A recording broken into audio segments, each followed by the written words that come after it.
Hi, this is part 9 of Becoming a Google Certified Educator Level 2. This is the final unit in the advanced course of study. It is about giving students a voice. It pretty much focuses on every app they have, except weirdly enough, Slides is not mentioned in there. It's weird.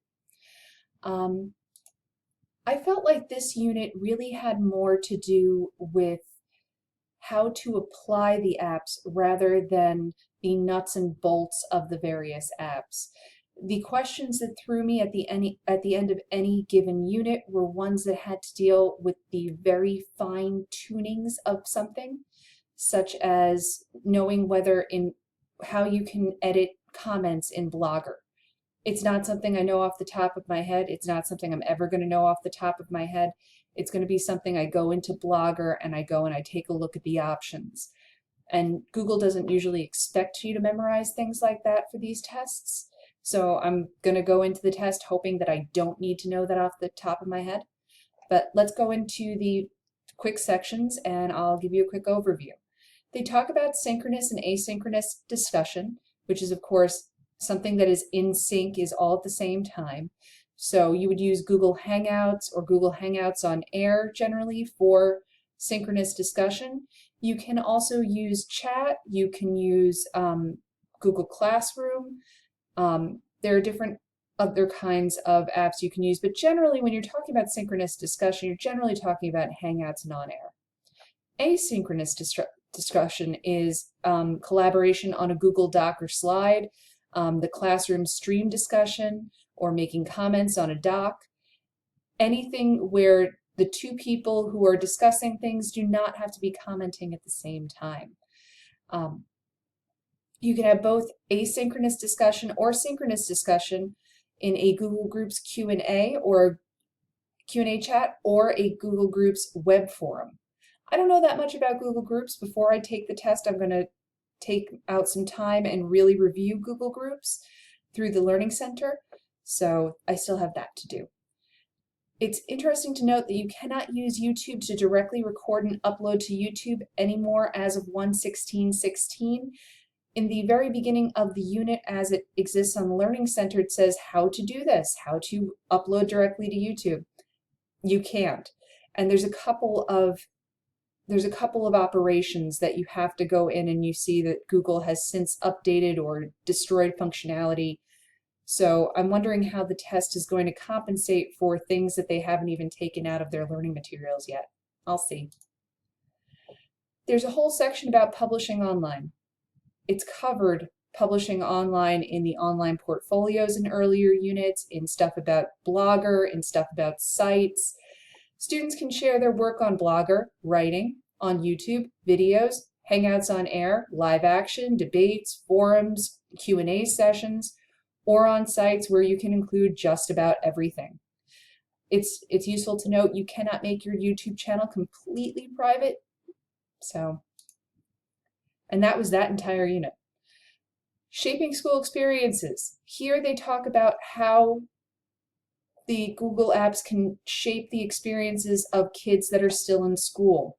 For student government, it offers a whole bunch of options ranging from getting input from the constituents to carrying out campaigns via emails and Google Groups. School newspapers can be taken into a completely online mode, which really saves on paper and therefore funds. School communities can utilize Google Plus as a place for conversation, surveys, and organization. You could also probably get rid of a couple of your staff meetings if you wanted to go through Google Plus or run a Hangout. Then they go over into connecting the school to the community, which is of course a really important and hot topic right now in education.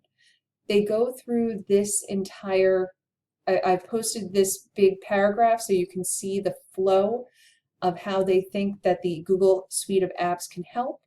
You go from forums to sites to Google Plus events, and each app has a different and unique way of helping the community solve a problem and really helping stay in touch with all of the community, helping students stay in touch with people who they might be helping in community service projects.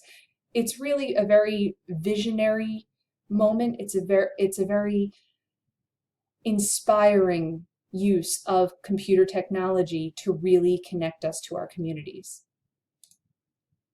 Then they talk about hackathons. This is hackathon like life hack, not like somebody hacked your account, got your social security number, and is purchasing everything they want on the internet.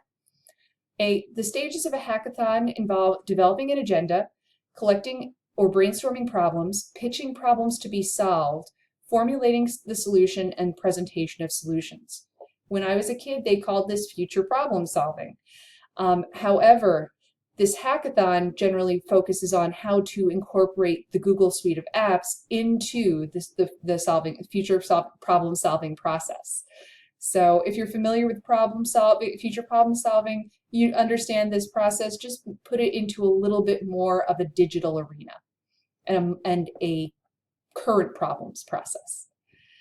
There's an additional fact that there can only be 50 concurrent editors on a doc, not generally a problem in your classroom, but once you extend to the community, you may have a lot of people who want to collaborate on one solution to a problem. And with that, this concludes all the units of study. I'm going to go take a quick look and review Google Groups, and then I'm going to register for my test, and hopefully I'll pass it.